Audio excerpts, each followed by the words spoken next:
True life is not fellowship, it's discipleship, it's not living, it's life, it's not religion, it's kingdom.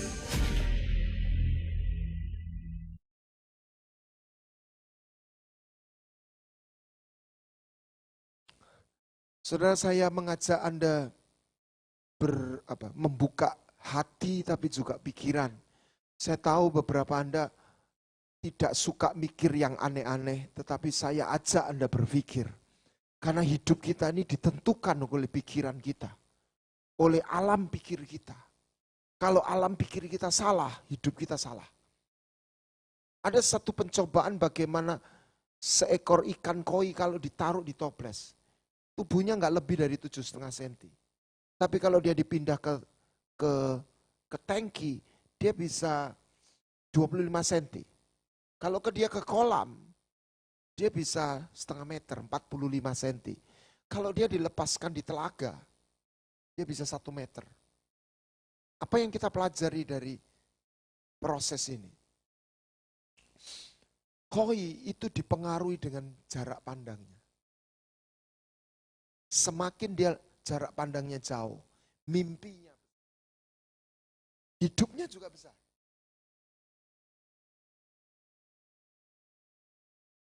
Kalau jarak pandangnya kecil, dia akan mempengaruhi. Jadi kita ini jadi seperti yang kita pikir. Amsal 23:7, as hitting, seperti orang memperhitungkan dirinya sendiri. Dia jadi seperti itu. Bahasa Inggrisnya seperti dia pikir, dia jadi. Jadi kita ini jadi seperti alam pikir kita. Dan saintis, ilmu psikologi atau metafisik makin mendapatkan bahwa semua dimulai dari pikiran. Apalagi kalau pikiran itu dengan sebuah keyakinan. Dia akan membentuk realita ini. Nah, kita lahir kita nggak minta. Dan waktu kita lahir, kita ini masuk dalam lorong waktu. Dulu ibu-ibu, ingat masih kecil, remaja, muda, saya punya grup anak-anak teman SD. Ya, ada guyonan begini, reuni main WA, main telepon, nanti tak jemput ya, gitu ya. Nah, gini, ya, waktu dijemput enggak ada, tuh, mana kamu, udah lewat berapa kali enggak? Lah yang wajahnya sudah berubah gitu itu. Lah kita anak SD ketemu 45 tahun yang lalu. Anda bisa bayangkan, isi otaknya udah lain-lain. Ada aliran horor sampai aliran religius gitu. Ya. Jadi ada yang alim, ada yang merosal gitu. Oke, saya nggak cerita itu. Hidup ini sebuah perjalanan. Anda melewati waktu. Nah, sebagian orang, bukan sebagian, semua akan diubah oleh waktu. Tubuh jasmani kita berubah. Ya kan? Nah, ada sebagian orang, mungkin sebagian besar, seperti wortel yang dimasukkan air mendidih. Apa yang terjadi ibu-ibu? Di sini saya lihat ibu semua ya. Gak ada bapaknya. Oh bapaknya ada. Oke. Apa yang terjadi? Dari mateng sampai hancur. Habis. Itu gambaran orang yang kalah. Dimakan usia. Dimakan waktu. Lama-lama capek. Hidup ini bukan sebuah peristiwa, sebuah perjalanan. Betul? Bukan cuma perjalanan, sebuah pertandingan. Sebuah peperangan. Sebagian orang di ujung hancur. Habis. Seperti wortel. Sebagian lagi seperti telur yang dulunya lembut. Telur direbus gimana? Dari lembut jadi keras. Itu gambaran orang yang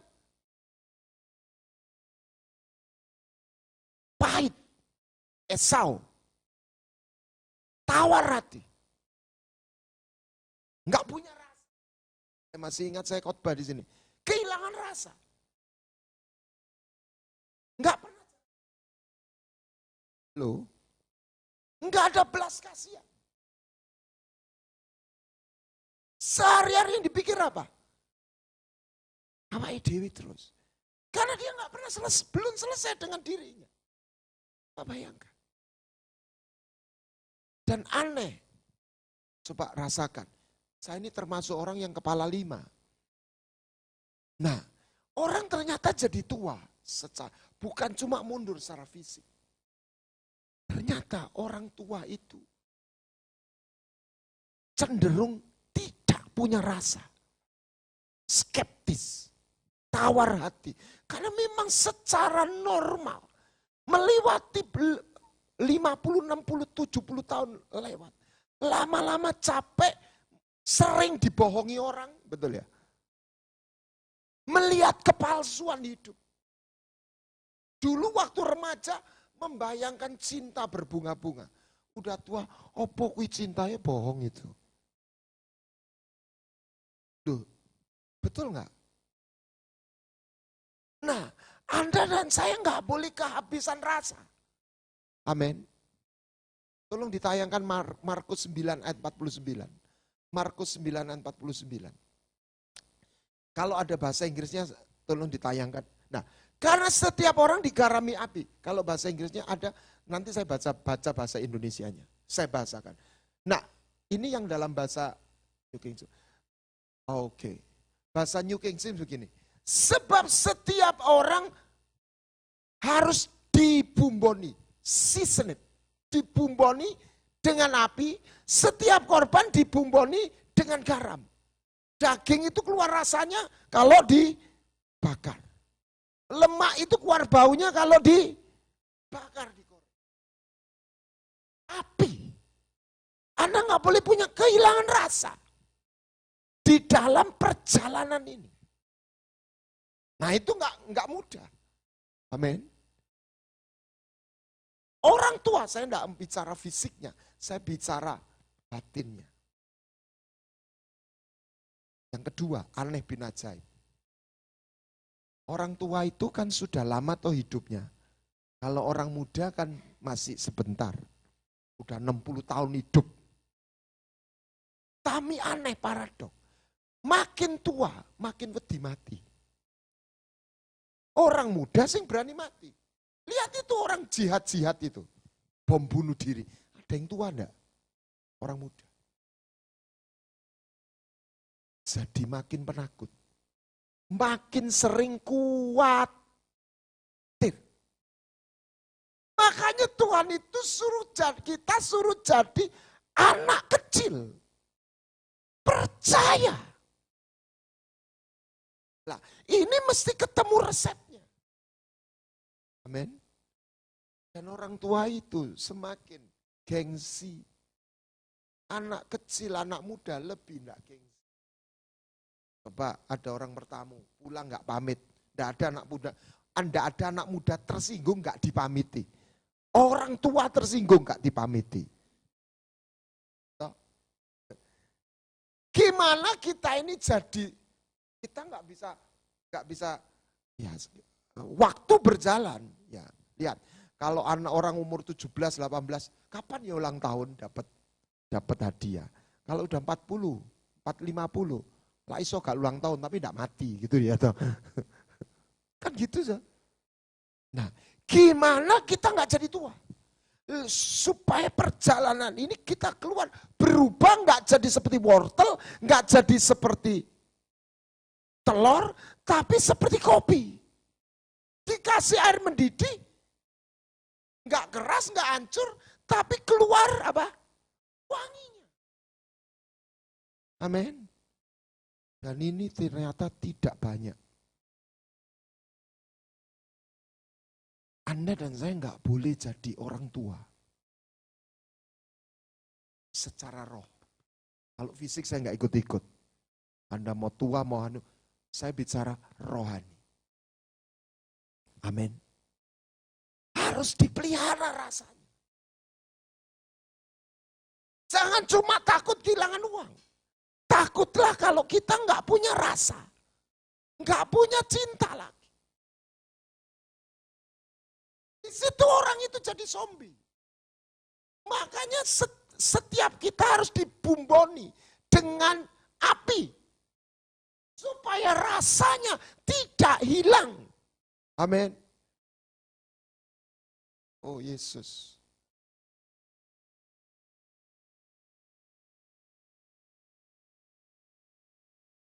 Itulah perlunya menyembah.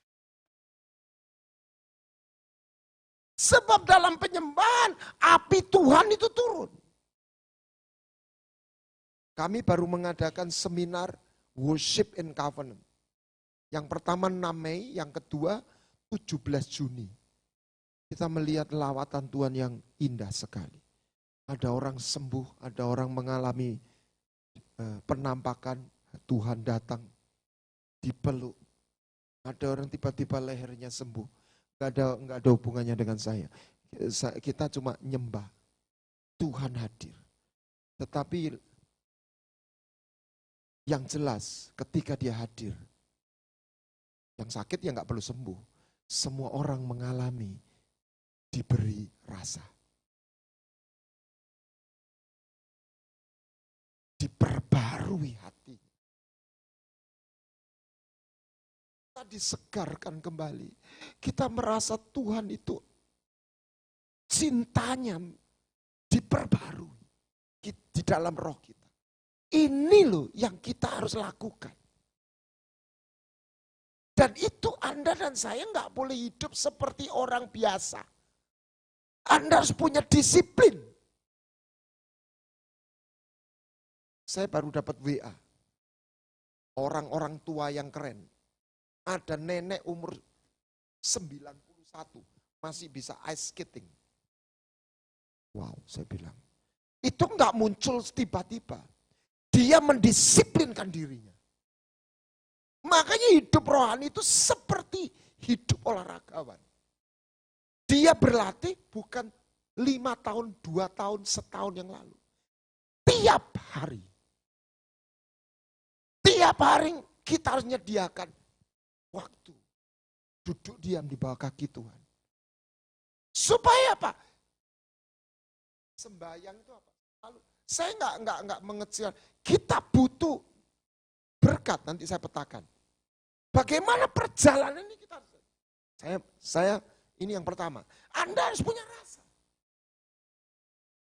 Nah, gimana rasa itu terus dimasuk, diimpartasi. Maka di dalam, saya lupa ayatnya, pasalnya Yesaya berapa, 40 ya. Orang yang menanti-nantikan Tuhan, dia akan memperbarui kuatnya. Diinjek lagi. Sehingga sampai pun di tua harinya, hari tuanya, dia enggak kehilangan fire-nya itu, apinya itu. Lihat Musa, waktu dia mati,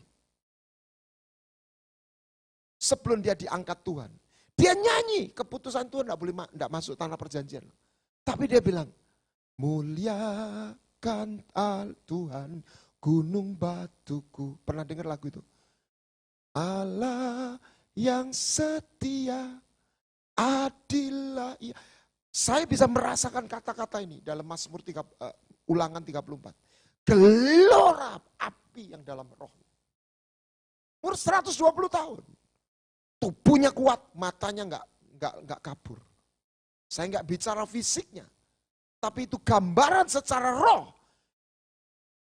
Tujuan, visi hidupnya masih jelas. Kekuatannya, staminanya nggak habis. Dia punya rasa. Makanya Anda dan saya akan diri, baca firman, nyembah. Dan nyembah itu memberikan, tapi juga menyediakan bahan. Ini yang saya bagikan di dalam seminar itu. Bahannya harus persembahan. Apa itu? Emas kemenyan-mur. Tapi lewat itu rasa itu masuk. Rasa itu, itu istilah saya. api Tuhan, kasih Tuhan, belas kasihan. Makanya kenapa orang kusta itu dianggap najis. Di Perjanjian Lama kan orang kusta najis toh. Tidak tahir. Kenapa? Apa sih orang kusta itu apa? Orang kusta itu gak duwe rasa. Tangannya podol enggak. Kalau orang lihat orang menderita, sudah nggak punya rasa. Itu bahaya. Cek. Anda punya rasa nggak? Apa yang nggak dimiliki ahli Taurat? Rasa. Dia nggak punya. Nah, kalau orang fisik, secara fisik maksud saya. Orang sakit itu salah satu tuh apa yang hilang? Pernah demam, sakit, pilek berat, ya demam, opo-opo pahit, ya, ininya berubah. Suka makan, tidak punya rasa lapar. Ingin makan, rasa no kabeh. Ini gambaran orang sakit. Kalau sembuh, apa yang dirasakan? Kepingin makan, ya toh? Lapar. Nah, ahli Taurat tuh nggak punya rasa lapar sama Tuhan. Saya berkali-kali ngomong, saya boleh beraktivitas, saya boleh jadi pendeta. Keselamatan saya bukan diletakkan di pendetaan saya, pelayanan saya bukan. Hubungan ini harus dijaga. Loh Pak, katanya anugerah cuma-cuma, meliharanya tidak cuma-cuma. Anda dikasih mobil BPKB ini sudah nama Anda, STNK ini bayar, bensinnya bayar. Saudara. Amin. Ada harga. Ahli Taurat tidak punya rasa ke atas. Yohanes, coba Yohanes 5:42. Bahasa Inggrisnya coba ditayangkan. Saya nanti bahasa Indonesia dulu, lalu bahasa Inggrisnya. Nanti saya tunjukkan. Tetapi tentang kamu, memang aku tahu bahwa di dalam hatimu kamu tidak apa? Mempunyai kasih akan Allah. Nah ini kan kasih itu apa? Perbuatan ini. Kasih itu perbuatan, tetapi kasih juga bukan cuma perbuatan. Kasih itu rasa. Bahasa Inggrisnya coba. You don't have love of God. Makanya Tuhan bilang gini, siapa yang mencintai dunia, 1 Yohanes, kasih akan Allah tidak ada di dalam orang itu. Itu bukan Tuhan tidak mencintai dia. Kasih dari Bapa, bukan love of God. Rasa inilah.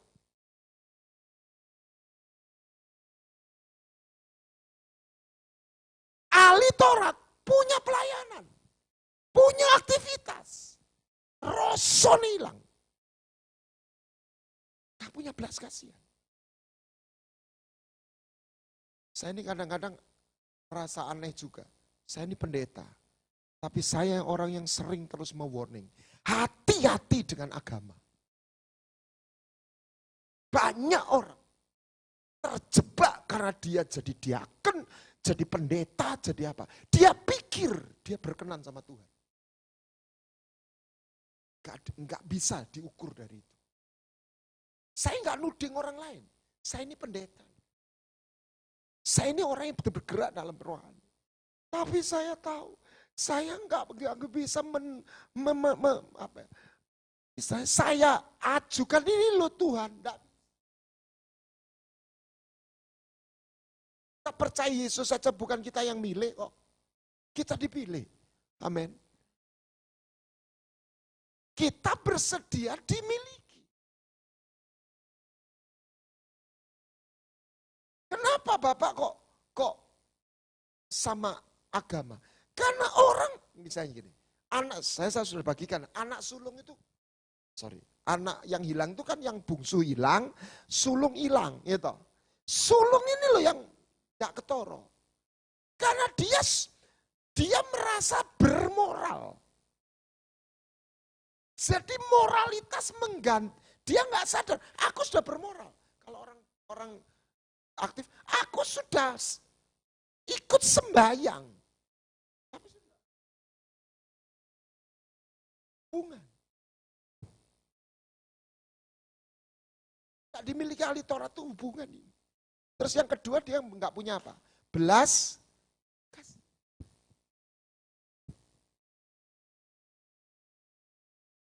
Nah, saya ajak gini. Anda bisa aja punya pelayanan orang nggak punya dikunjungi. Yes, tapi nggak harus seperti itu. Anda tinggal di sekeliling Anda sambil jalan, ono koncone, ono tonggone yang butuh ditolong. Tuhan juga tidak minta yang aneh-aneh. Apa yang ada di tangan kita. Goreng 2 piring, tak kasih no 1. Dan itu jadikan gaya hidup.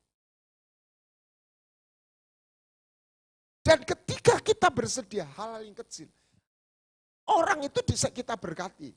Ya, secara jasmani. Tapi secara rohani, sebetulnya dia dipakai Tuhan memberkati Anda. Ketika saya bersedia, saya rela. Saya enggak berkata saya berjasa. Mengulurkan tangan untuk satu pemberian atau pertolongan. Yang dipakai Tuhan memberkati saya. Opo berkati Pak? Wong Bapak sih ngasih. Dengan saya memberi dalam pimpinan Tuhan, saya bisa merasakan rosone Tuhan itu kroso, Bapak Ibu Saudara. Amin. Dan itu harta yang berarti. Tahu, saya bukan orang yang pernah sabu-sabu. Ya. Narkoba. Kenapa orang ketagihan narkoba? Katanya loh, orang itu duwe rasa, bergairah, semangat, betul ya? Gitu. Kok betul Anda juga nggak pernah? Yang dibeli itu, kan di sini tuh mimpi, halusinasi. Tapi lama-lama hancur, rusak semua otaknya. Saya itu pernah punya jemaat, saya waktu menggembalakan, saya sudah sekarang nggak pegang gereja lagi. Saya nggak tahu dalam perjalanan Tuhan bawa saya jadi gembala itu lain perkara. Ada satu anak muda yang saya baptis. Waktu kebaktian ada hadirat Tuhan, dilawat Tuhan. Panggil saya itu Dad. Selesai ini kebaktian. Aku tadi itu rasanya enak banget. Iling-iling pas tripping di diskotik gitu loh, Dad. Loh, apa loh? Saya enggak pernah tripping di diskotik gitu. Mirip-mirip loh, Dad gitu ya. Enak gitu loh rasanya gitu. Makanya mabuk roh sama mabuk anggur. Itu apa sih? Rasa. Betul enggak? Kita enggak boleh jadi orang tua. Artinya enggak punya. Harus pelihara. Setiap orang harus dibumboni. Saya bacakan ya. Yang New King James, itu bagus New King James. Bentar. Dibumboni. Bahasa Inggrisnya season it. Season it itu seasoning, bumbu. Ya. For everyone will be seasoned with fire. Setiap orang dibumboni dengan api. For every sacrifice will be seasoned with salt. Setiap korban dibumboni dengan. Jadi kita rosone, kita juga. Lalu setiap persembahan, setiap pelayanan aktivitas harus dengan roso. Zombie. Datang hari Kamis juga harus dengan roso. Sekedar kebiasaan. Bagaimana itu terjadi? Anda jalan, Anda harus mengalami hadirat Tuhan. Gimana hadirat Tuhan itu? Anda dan saya harus membangun mesbah. Makanya hidupnya imannya Abraham itu bukan cuma nonton, bukan cuma percaya, tapi berjalan bersama Tuhan. Hidup ini sebuah perjalanan.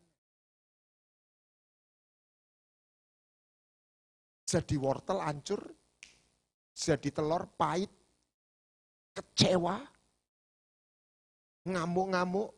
Siapa itu? Esau. Berarti dia tidak sukses. Tapi sudah. Nah, saya petakan. Permisi. Apa yang salah satu orang yang kurang ajar sama Tuhan itu siapa? Salomo. Salomo itu dicintai Tuhan, diberkati Tuhan. Tapi bisa nyembah dewa itu. Ya. Dia tidak terhukum. Karena uangnya bangkrut. Duitnya tidak kurang. Nah, makanya kita tidak boleh terjebak kekristenan itu cuma berkat jasmani. Berkat jasmani itu salah satu.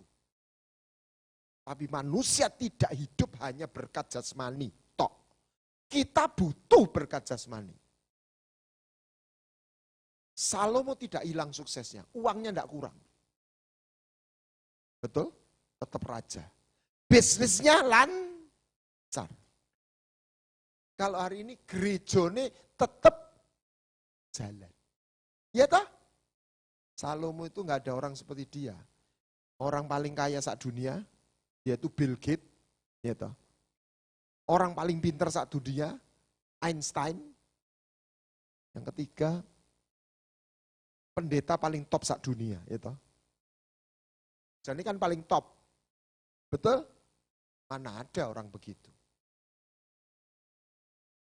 Baca kitab Pengkhotbah. Anda ketemu kata apa? Semuanya apa yang terjadi? Saya tangkap. Gak duwe rasa. Dirat itu hilang. Umpama gini, orang punya uang miliaran triliun, tapi ndak punya makan opo ya gak bisa ngerusakno. Permisi. Bahkan dia punya 1000 istri. Dia sudah gak punya rasa. Dia bilang semuanya jadi salah satu yang Anda harus pelihara. Bukan cuma berapa duit kita punya. Jangan kehilangan rasa. Miliki. Kamu harus punya garam, artinya kita harus punya rasa. Dan bukan cuma sparkling, satu letupan sesaat. Kita jalan terus. Hidup waktu jalan.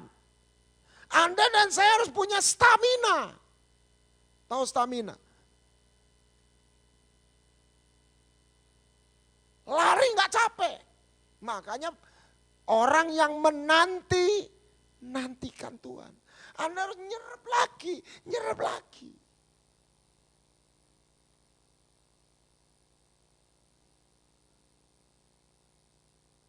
Di situ Anda penuh rasa.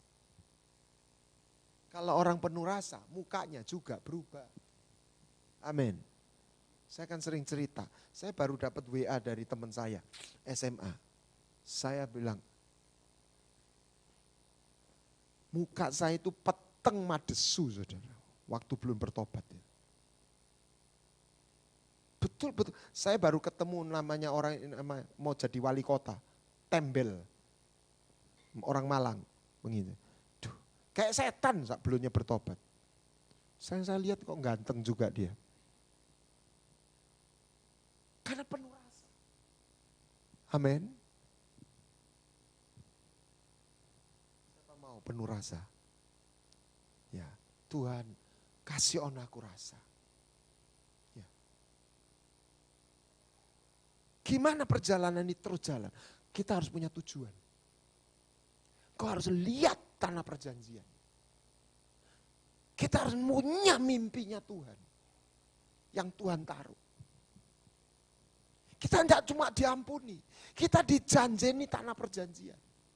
Amin. Ingat, manusia tidak hidup cuma roti doang.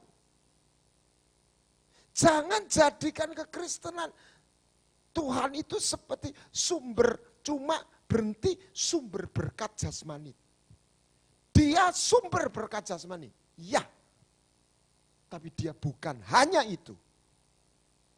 Dan manusia tidak hanya butuh berkat jasmani. Anda dan saya harus jadi makhluk rohani. Jadi manusia. Yang dicari bukan cuma roti. Tapi sebuah makna hidup. Nanti Pak kalau sudah kaya, no. Anda bisa penuh rasa. Amin. Enggak harus tunggu kaya dulu. Tapi justru di situ Anda menjadi kaya. Paling tidak dalam kebaikan.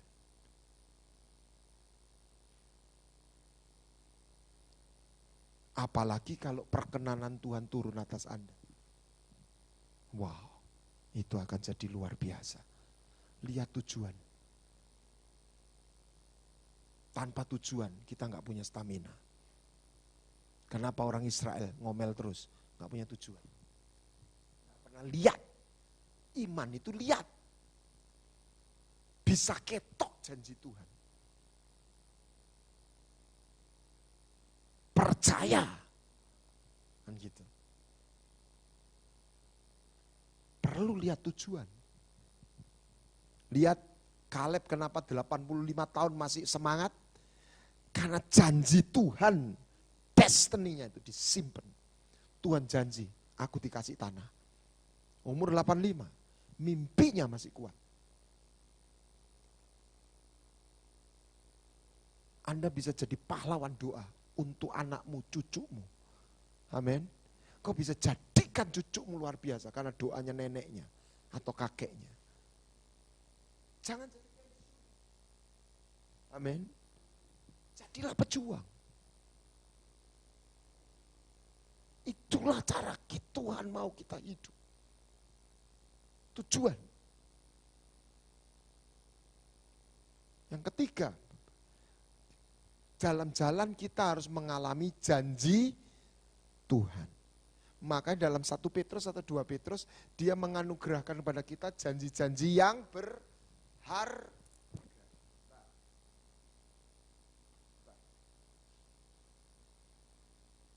Janji-janji yang berharga. 1 Petrus atau 2 Petrus, bisa dibantu.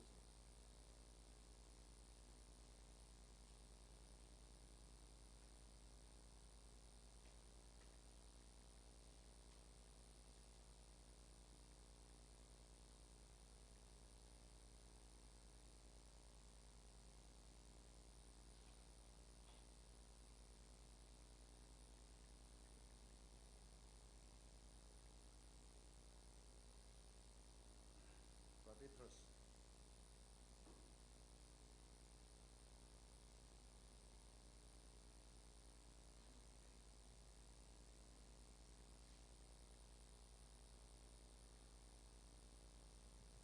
Petrus 1 ayat 4. Dengan jalan itu ia telah menganugerahkan kepada kita janji-janji yang berharga dan yang sangat besar supaya olehnya kamu beroleh bagian dalam apa?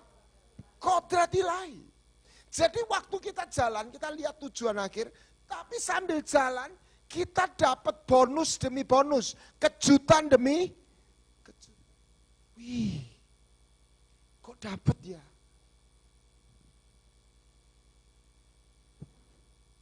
Tuhan baik ya. Kemarin dia sharing Pak Tembel itu. Aduh Tuhan kepingin soto. Loh kok disuguhi soto? Kepingin keropok sama tempe. Loh disuguhi. Itu kan ya bukan sekedar besarnya. Tapi kok bisa cocok gitu loh.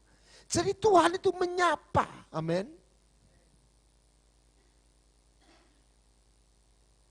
Saya bisa cerita bagaimana saya mengalami janji. Bukan soal berapa nilainya.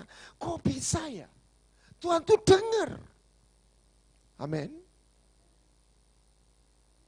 Saya pernah ceritakan, saya dapat gebiar BCA gara-gara anak saya. minta ke Amerika, saya bilang, ya tunggu. Ke Amerika itu gampang. Tinggal masuk pesawat nyampe. Visa zona, yang susah itu beli tiketnya, saya bilang gitu. Saya ke Amerika mesti bawa 4 orang. Dia kenapa kamu? Pengen lihat salju, katanya. Bulan Maret ada, saya beli rumah, uang, saya belikan rumah. Dia bulan Agustus atau Juli dia bilang lagi, Pak ayo ke Amerika, duit entek, saya bilang gitu. Saya ngomong sama Tuhan, saya masih ingat, Tuhan, anakku dulu kepingin ke Amerika. Saya ya gak sepiro kepingin berangkat ya boleh, enggak ya enggak apa-apa. Berangkat ya boleh gitu. Kalau memang engkau tolong sediakan biayanya, saya bilang gitu. Kok bisa dapat kebiar BC? Tapi itu bukan tujuan kekristenan. Itu namanya janji-janji yang berharga. Amin. Misalnya ada orang jual gorengan. Ya. Satu hari untung berapa gorengan? Katakan berapa ya? 100.000, anggap aja 150.000. Ya. Anaknya 2. Ya. Tagihan uang sekolah masuk, itu 350 kali 750 atau 800. Padahal untuk sehari-hari habis. Gitu. Dia bilang, Tuhan ini ya apa bayar? Ini cuma cerita fiktif. Misalnya tiba-tiba ada orang datang, ada mungkin reuni atau borong gorengan 2 juta. 2 juta, wis cuane 1 juta. Nah, itu buat bayar. 800.000 duit besar atau kecil? Relatif. Ya toh? Tapi buat si bapak atau si ibu itu, dia dapat itu. Matur nuwun Gusti Yesus, gitu kan? Gitu. Itu namanya janji-janji yang berharga. Tapi itu bukan inti kerajaan surga. Itu janji-janjinya supaya kita jalan terus. Amin. Carilah dahulu kerajaan surga dan kebenarannya, maka semuanya akan ditambah. Nah, kita jangan terjebak nyari tambahannya. Carilah kerajaan surga. Kebenaran, kuasa, kasih. Itulah kerajaan surga. Amin. Jadi mana yang melengkapi, mana tujuan, jangan dicampur. Seperti makan, Anda punya anak, kalau masih kecil, Anda harus atur gizinya. Saya dulu ada jemaat, ngawur, udah gak punya uang. Anak itu dibeli keropok. Apa? Keropok itu loh, kici-kici loh. Micinnya kan banyak toh Bu. Mari gitu beli Coca-Cola loh. Kamu itu ya, anak dibeli kayak gitu-gitu. Nah, mestinya kan ibunya bukan harus mahal, tapi kan harus menyediakan makanan yang bergizi. Nah, gizi itu bukan bumbu. Ya toh? Bumbu itu bikin enak supaya orang makan. Tapi yang membuat anak sehat bertumbuh itu bukan bumbune. Ya toh? Kita nggak boleh jadikan kekristenan itu cuma ngomong terus bumbune. Karena tidak membuat orang bertumbuh. Nangkep sudah. Tujuan, rasa, tujuan, janji yang berharga. Janji. Berikutnya, cinta. Ya tadi janji sama bahasanya itu bukan cuma kehadirannya. Kita tahu kita dicintai. Hadirat Tuhan. Makanya Musa berkata, jangan ambil hadiratmu. Keluaran 33:14. Itu terjemahnya tidak sama bahasa Inggris sama. Saya terjemahkan bahasa Inggrisnya. Tolong bahasa Indonesianya, nanti saya. Jadi, aku sendiri hendak membimbing kau. Bahasa Inggrisnya, my presence, hadiratku menyertaimu. Terus ayat 15, Terus Musa bilang gini, no, my presence shall go with you. Ayat 15. Jika engkau sendiri tidak membimbing kami, itu bahasa Inggrisnya, jikalau hadiratmu tidak bersamaku, jangan suruh aku jalan terus. Soalnya dengan apa aku berbeda? Kecuali dengan hadiratmu. Amin.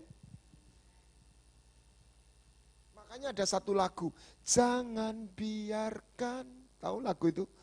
Aku makanya saudara, Bapak Ibu, bukan hanya, ya kalau kehilangan uang ya enggak enak, sampai saya juga enggak mau kehilangan uang. Tapi yang kita harus juga bingung, kalau kita kehilangan rasa, kalau kehilangan hadirat Tuhan. Lah di mana hartamu, di situ hatimu. Misalnya ibu-ibu punya berlian gede, lah terus dieling-eling toh. Di mana hartamu, di situ hatimu. Tuhan itu harta enggak? Dari mana Anda tahu? Dalam satu hari, berapa kali, berapa banyak engkau mikirkan Tuhan? Di situ tahu, hartamu itu di mana? Kalau engkau lihat Tuhan itu harta, engkau pasti pikir dia. Kalau hadiratnya hilang, kita cari. Betul enggak? Kalau kita punya berlian hilang, dicari enggak? Oh digoleki, lah perlu enggak tidur. Itu loh harta. Amin. Jangan kehilangan rasa. Jangan kehilangan cintanya. Jangan kehilangan visi. Alami janji-janjinya. Amin. Bukan dulu, hari demi hari. Kasihnya baru setiap pagi. Saya dulu waktu mahasiswa, masih ingat. Mumpung masih mahasiswa, cepat bertumbuh. Kenapa? Nanti kalau sudah kerja, sudah nikah, sudah punya anak, sudah wah sangel katanya. Ini pembimbing rohani saya. Ya enggak salah. Engko lak wis anu repot. Kok bertumbuh, bertahan aja udah syukur-syukur. 30, saya di Jamaah Tuhan itu tahun 83. Berapa tahun itu? Wow, 34 tahun. Hari ini, oleh kemurahan Tuhan, api itu enggak hilang. Kenapa? Karena saya merasa berhutang sama Tuhan. Saya enggak ingin kehilangan rasa itu. Amin. Saya enggak ingin kehilangan Tuhan. Itu loh bedanya Saul sama Daud. Amin. Apa sih bedanya? Saul mempertahankan posisi, ya toh? Mau nggak mau turun jadi raja, betul? Daud rela berhenti jadi raja, tapi dia minta apa? Jangan ambil rohmu. Amin. Yesus mengajar kita, bukan hanya menyelamatkan, bukan hanya memberkati. Yesus sedang mengajar kita melewati hidup ini menjadi manusia sejati. Bukan zombie.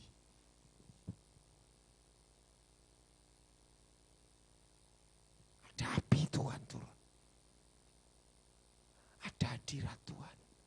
Ada rasa. Ada belas kasihan. Ada kerinduan akan Tuhan.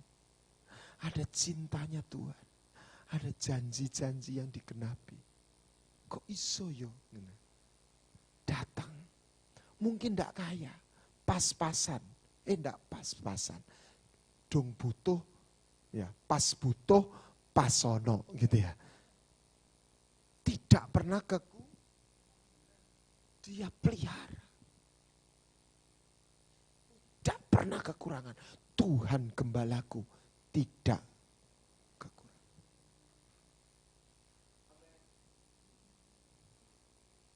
Siapa mau mengalami itu? Jalan, enggak mandek tengah jalan. terus jalan. Minta terus, bertumbuh. Amin. Dan di situ tubuh tua, roh jiwa nggak pernah tua. Amin. 34 tahun lewat. Oleh kemurahan Tuhan. Hari ini saya belum jadi orang tua. Saya pernah mendengar satu pendeta lewat radio saja, khotbah di Betani. Menggelegar suaranya. Wih, orang ini, saya pikir di radio. Saya lupa sama namanya, orang bule. Saya sudah enggak minta apa-apa lagi. Umur saya sudah 80.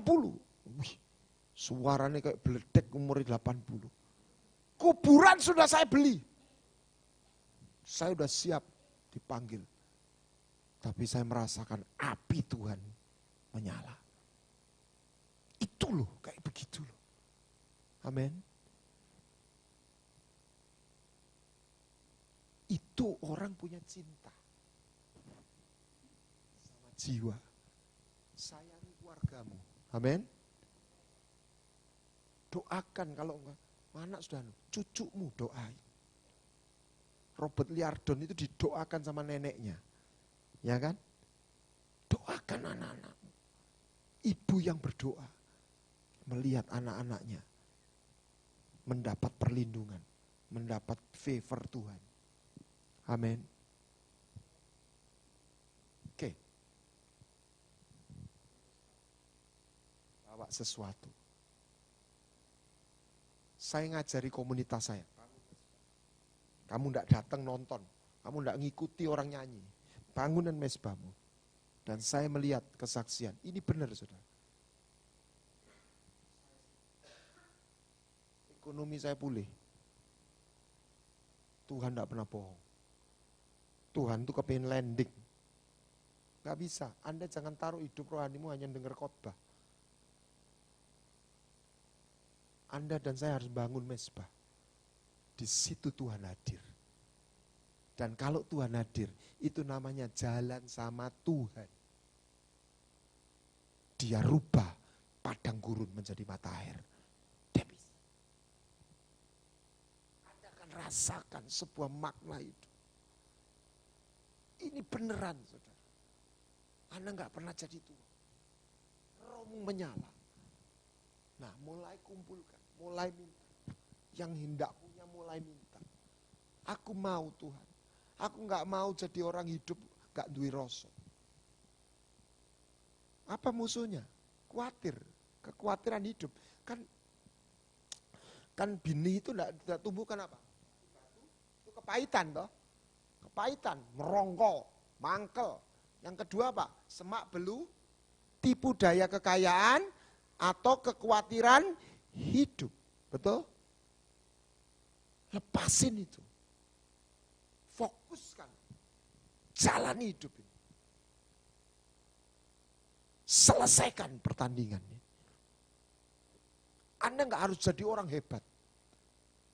Tapi jangan jadi orang biasa. Amin. Tuhan tidak panggil kita jadi orang biasa. Anda tidak harus jadi orang kaya.